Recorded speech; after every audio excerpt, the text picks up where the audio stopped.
All right, Cody, so we're out at the range and we're gonna work on revolver grip because there's a lot of different ways to hold this gun. It's not a gun you shoot a lot. So I'm gonna show you a couple of the different options that we have, and then we're gonna have you try them out, see what you like best, and shoot some rounds. For sure, because I need to know where to put my thumb. Right. Well, and that's kind of the big question, right? The current debate is where does your support hand go and where does your support thumb go? Because on this gun, everybody agrees, regardless of how you're setting up the grip, try to get as high up on the backstrap as you can, right? Same as a semi-auto, eliminate that axis of recoil. Now, where the disagreement begins is what happens after my support hand makes contact with the gun. Because this is all still pretty much the same. Support hand comes in, but in the traditional grip, which is called thumb on thumbnail, my dominant thumb's going to tuck itself down, and then my support hand's going to roll over the top of it and lock those two thumbs together like this. Yeah. Now, this is very stable, works pretty well, and I've got a lot of good meat on the gun, right? Yeah.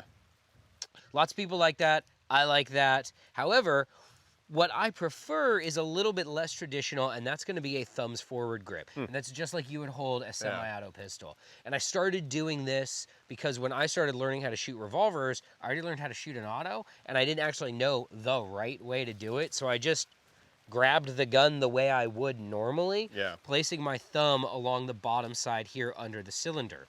Now, for me, this grip works really well. I don't recommend it for everybody. I recommend that people try them both and see what works the best for them. One advantage for me when using my thumb over here on the support side of the gun, though, is that when I'm shooting this gun fast, I get a lot of trigger finger in here, and that can steer the gun to the left, so my support side thumb can actually help drive it back on target and keep things nice and stable. Okay. So let's go ahead and get our ears on. Yeah.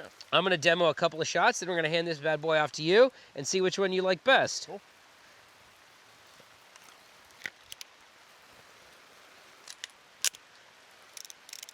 So using that weak hand grip with my thumb forward, I'm able to get out on target very easily. The gun stays straight and it stays nice and flat for both of those shots. So you've got 4 left. Let's try a couple of rounds with the thumbnail tucked in. All right. So you're gonna tuck your strong thumb, and there you go. Put your support thumb right on top of that nail.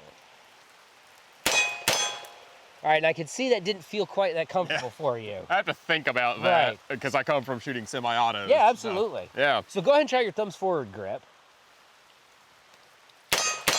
That was better. Just from looking at the results on target, you're able to get better hits on target using a grip that was more natural to you. Yeah. So the real lesson for this when we're talking about revolver grip, at least as far as I'm concerned, is figure out what works the best for you, right? If you've spent your entire life shooting semi-automatic pistols, maybe try to shoot it like that. You know, if this was a smaller gun, like one of our 856 Tauros or a 605, I might recommend a different grip. But because we have the space on this gun to get a full thumbs forward firing grip, I think that works the best, at least for me, and obviously for you.